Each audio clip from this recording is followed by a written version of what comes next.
In November 1918, the German army was beaten and Germany in the grip of revolution. Less than a year earlier, though, Germany and its allies controlled most of Eastern Europe, had defeated Russia, and outnumbered the British and French in the West. So why did Germany lose the First World War? The German Empire entered the First World War in August 1914 with the most powerful army in the world. But by November 1918, it had been forced to sign an armistice on Allied terms, and a revolution had replaced the empire with a republic. The explanation for Germany's defeat in the last year of the war is not as simple as a numbers game. Yes, the Allies had more men and more money, and the longer the war lasted, the more likely it was that the Allies could win, all things being equal. But nothing in history is inevitable, and all things were not equal. Germany lost its chance to win a quick victory in 1914 when the French won the Battle of the Marne, but the Central Powers may have had a chance to avoid total defeat. As historian Holger Afflerbach put it was impossible for Germany to win the war after 1914, but it required very grave mistakes to lose it. Both the Allies and Germans made good and bad decisions that shaped the war's outcome. But only Germany's decisions lay within its control, and it was by far the strongest member of the Central Powers. So that's why we'll focus on them to explain Germany's defeat in 1918. Germany's famous war plan in 1914, the Schlieffen Plan, might have been its best chance to win the war against a more powerful enemy alliance. But as 19th century Prussian General Helmut von Moltke the Elder admitted, in war, nothing is certain. No plan of operations extends with certainty beyond the first encounter with the enemy's main strength. The German High Command learned that lesson the hard way in August and September 1914. German planners and commanders pushed their men past their limits, expected too much from the army they actually had, neglected logistics, and made critical operational mistakes. Coupled with a desperate and effective reaction by the French at the Marne, the result ensured the war would not be over quickly. To make matters worse for the Germans, they drew Britain into the war by violating Belgian neutrality. The wild gamble had gone wrong. France was still fighting, and now Britain was too, leaving the Central Powers to face the unhappy prospect of a long war. Still, the Central Powers weren't necessarily doomed to total defeat, even if outright victory was unlikely. Some historians argue they might have forced some sort of compromise peace even against stronger enemies, if it weren't for more risks and mistakes they made from 1914 to 1917. The High Command failed to effectively reassess its strategy after the defeats of 1914 and develop a coherent plan to win or at least force acceptable peace terms. The army wasted precious manpower in the failed Verdun offensive and the flawed defensive tactics on the Somme in 1916. Planners were unable to maintain food production to compensate for the effects of the Allied blockade. Germany failed to properly manage its alliance. Austria-Hungary and Germany didn't always coordinate their military operations, and Kaiser Karl even tried to start peace talks without the Germans knowing. Germany's system of governance was also ineffective. The Kaiser had an important role in the system, but was weak.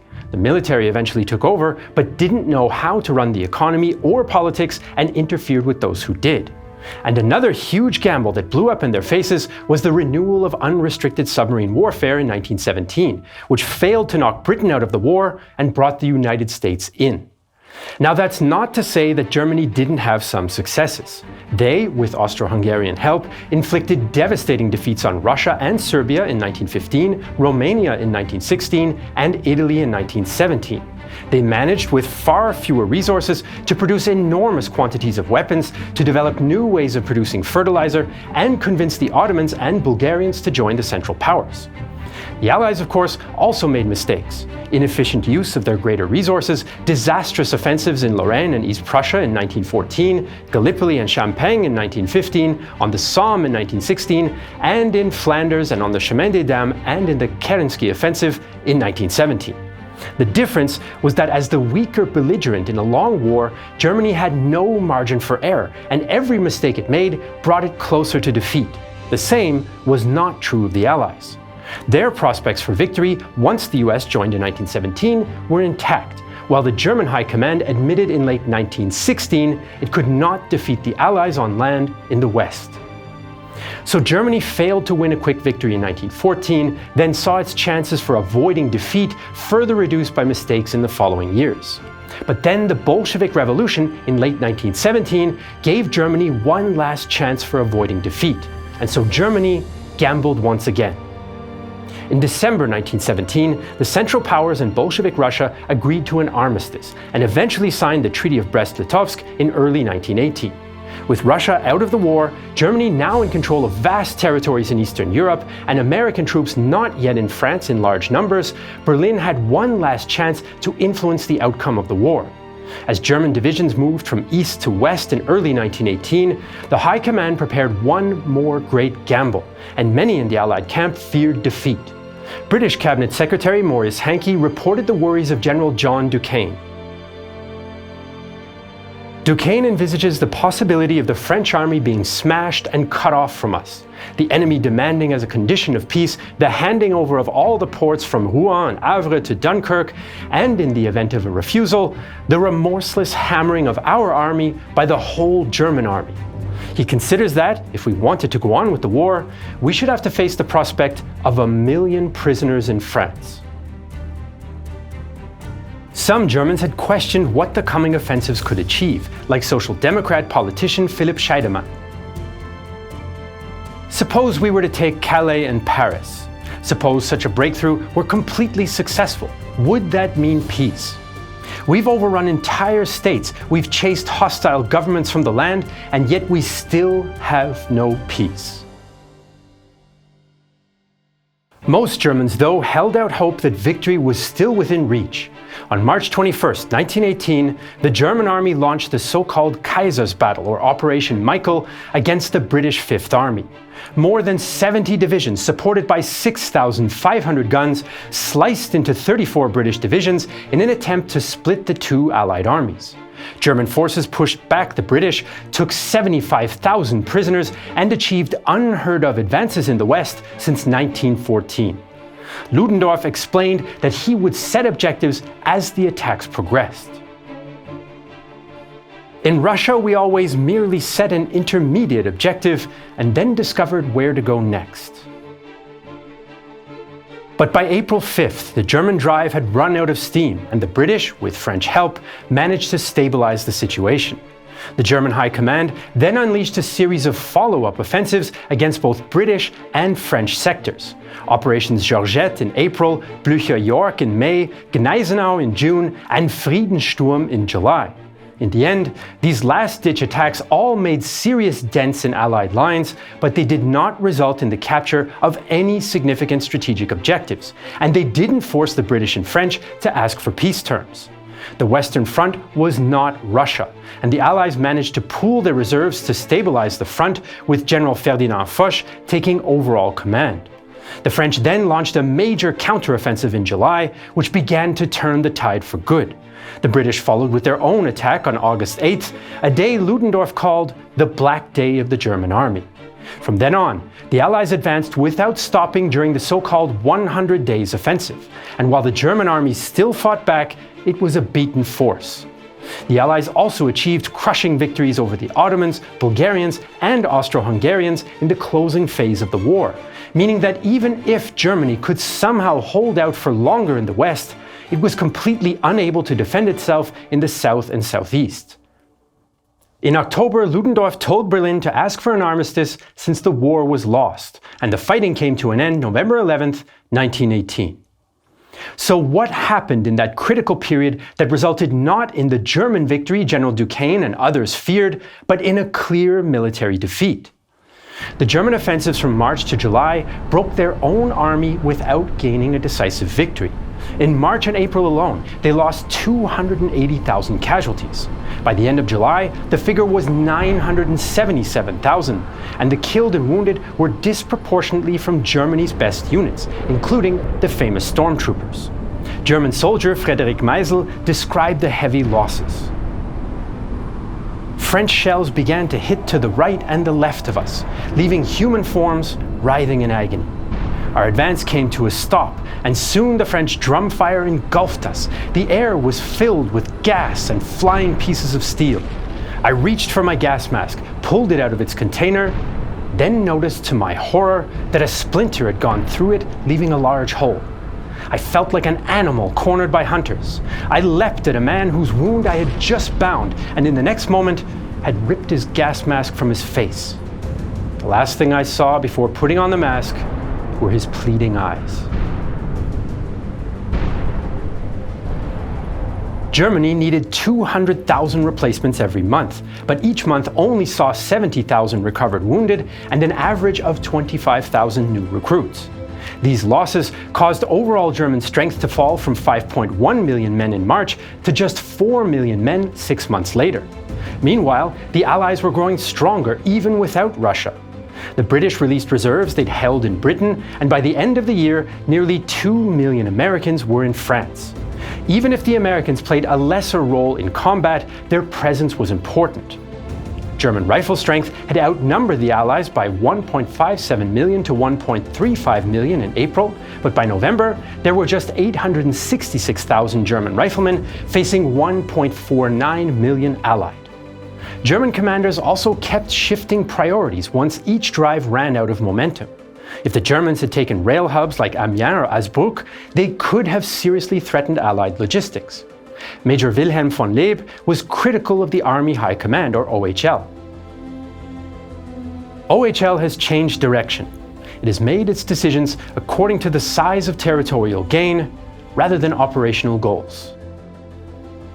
The Germans had effective stormtrooper infantry tactics and innovated artillery tactics thanks to artillery officer Georg Bruchmüller, but they couldn't turn them into a campaign-winning strategy.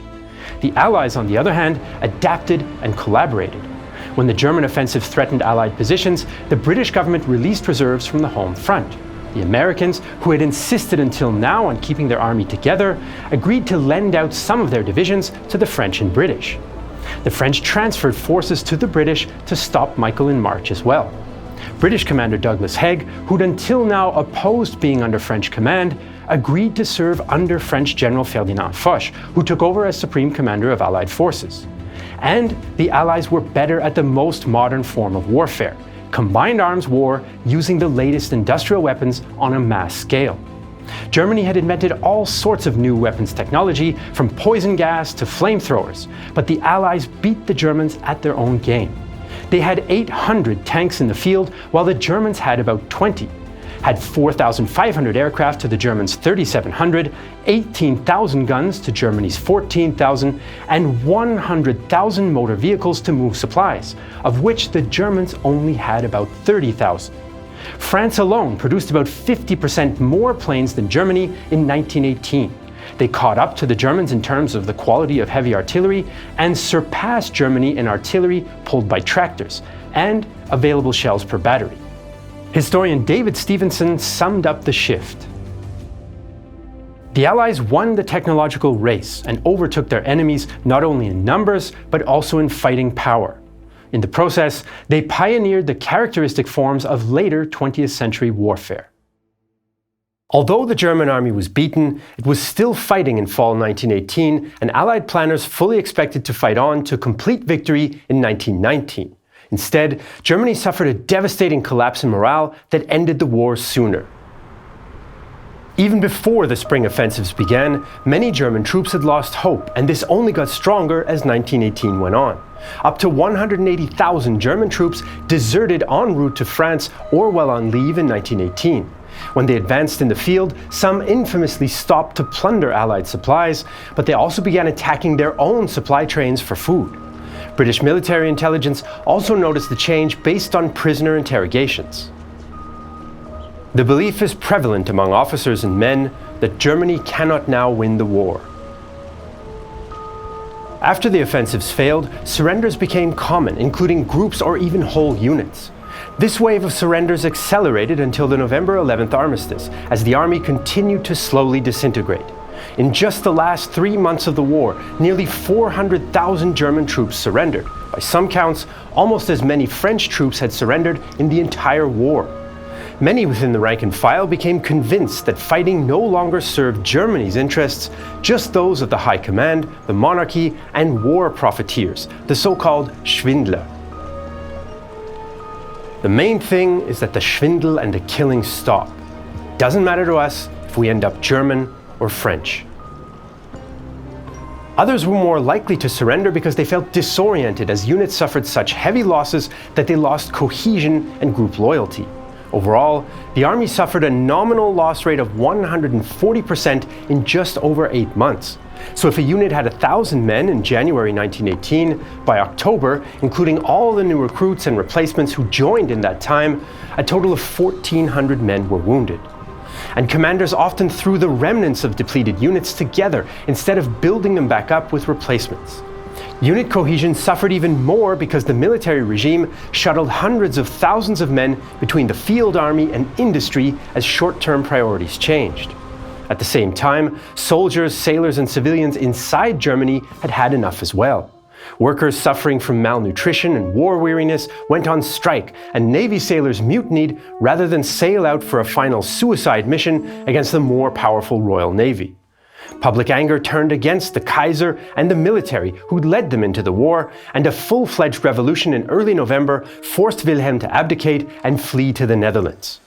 Meanwhile, the Allies renewed their propaganda efforts on the home front, better managed relations with labor unions, and took advantage of the morale boost from American troop ships arriving in France to make sure that even fragile states like Italy held on.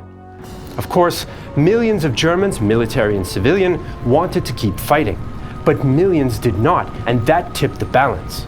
As the crisis deepened, Germany's top generals at first insisted victory was just around the corner.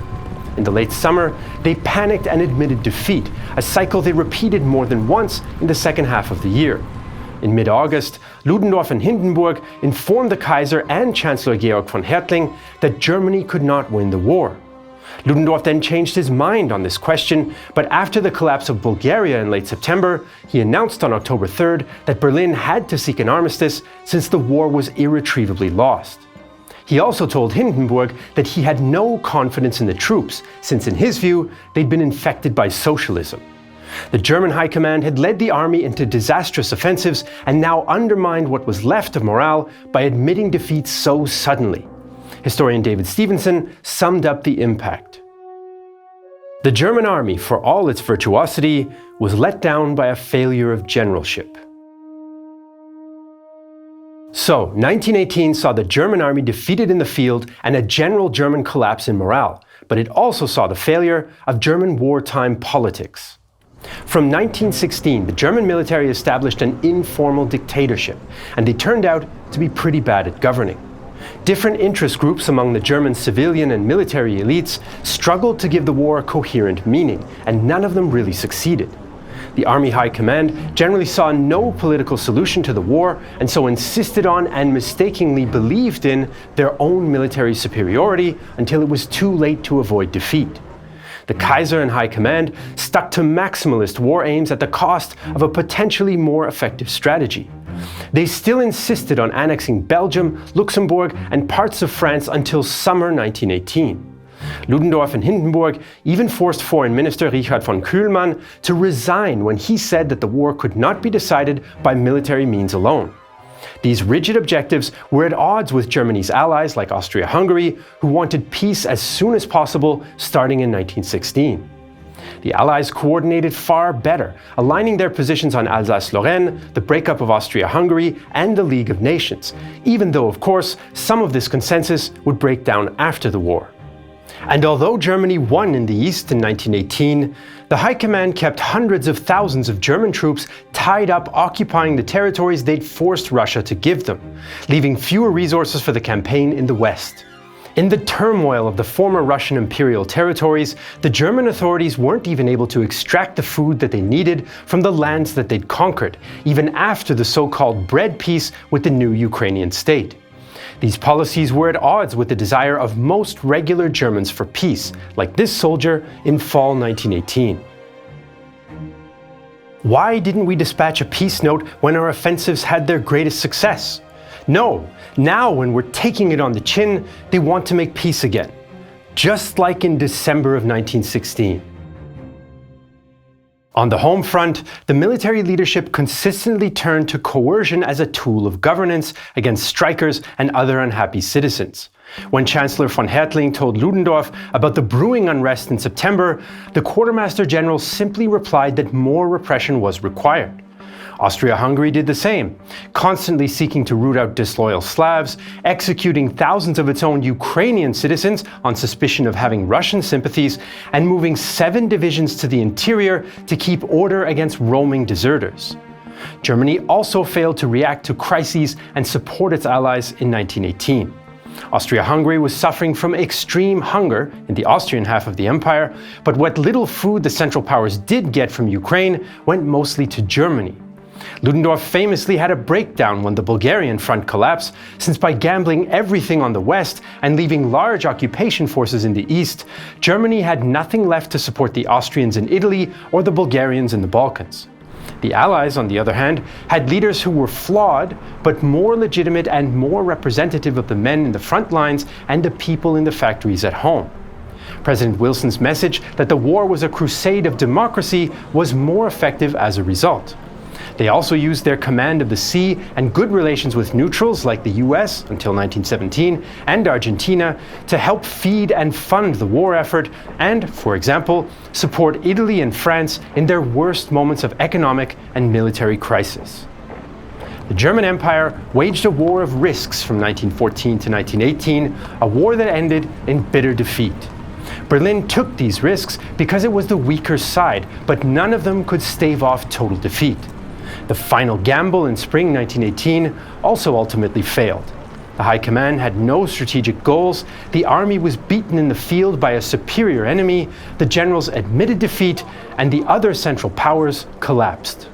The home front collapse did indeed help end the war, but given the army was beaten, in retreat, and disintegrating due to poor morale, there was no stab in the back, as Ludendorff and the Nazis later claimed.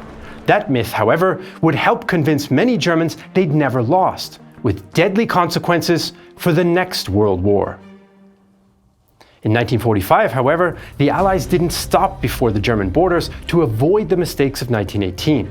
In early 1945, the Allies set their eyes on the Rhine in western Germany, and the Red Army was gearing up for their Berlin operation. The Battle of the Rhineland would be the last set-piece battle in the west, and the Battle of Berlin the last one in the east. Millions of Allied soldiers stood at the ready to bring the Third Reich to its knees, and the last German reserves would have to defend it. If you're curious about these two often overlooked battles of World War II, we produced 2 documentary series that together run for more than 8 hours. In Rhineland 45, we cover the battle for the Lower Rhine from the Reichswald at the Dutch-German border until the Allied crossing of the Rhine that involved the biggest single-day paratrooper landing of the entire war. In 16 days in Berlin, we document the entire 2-week Battle of Berlin day by day.